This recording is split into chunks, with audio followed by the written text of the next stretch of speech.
Welcome back to the Midnight Who Show, and tonight I'm going to be reviewing The Batman First Knight.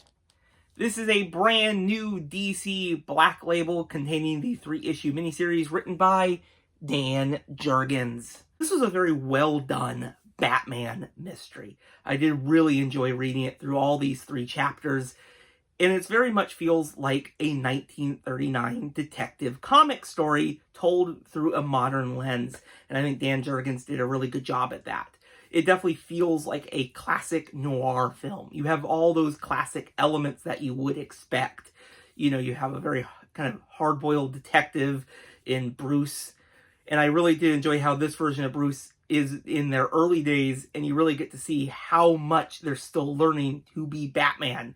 They're making mistakes. They're not perfect. They're also questioning what type of hero they want to be, and they have a lot of people in their lives kind of telling them what they should do. And it was a very interesting approach. I did really enjoy how we have that kind of dynamic between, you know, seeing Bruce and Batman and how different they are. This graphic novel also captures a lot of that element of language that you would expect in a noir film. It definitely replicates that really well. And another element this graphic novel did have was the female who comes into the detective's life and soon becomes a love interest for them. That's a very classic noir element, and this graphic novel does have that.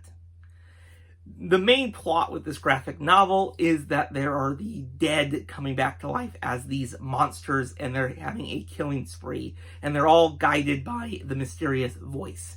So Bruce has to figure out why this is happening and how to stop them.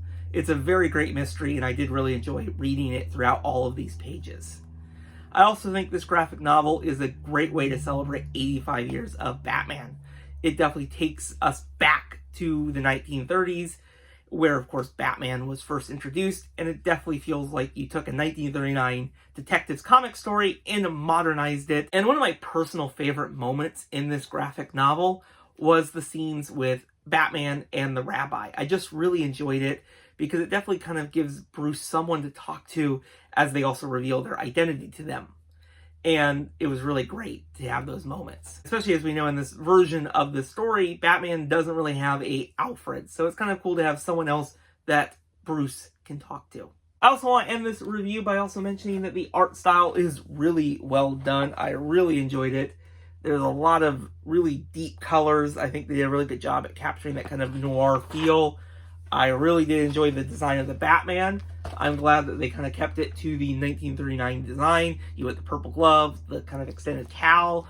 I'm glad they did that. Overall, The Batman First Knight is a really amazing story. I really did enjoy reading it, and I would definitely recommend it. It's definitely a really great modern detectives comics story for the Batman, and a great way to celebrate 85 years of the Batman. What did you all think of this story? If you have read it, let me know in the comments below, and I'll see you all in the next video. Bye, everyone.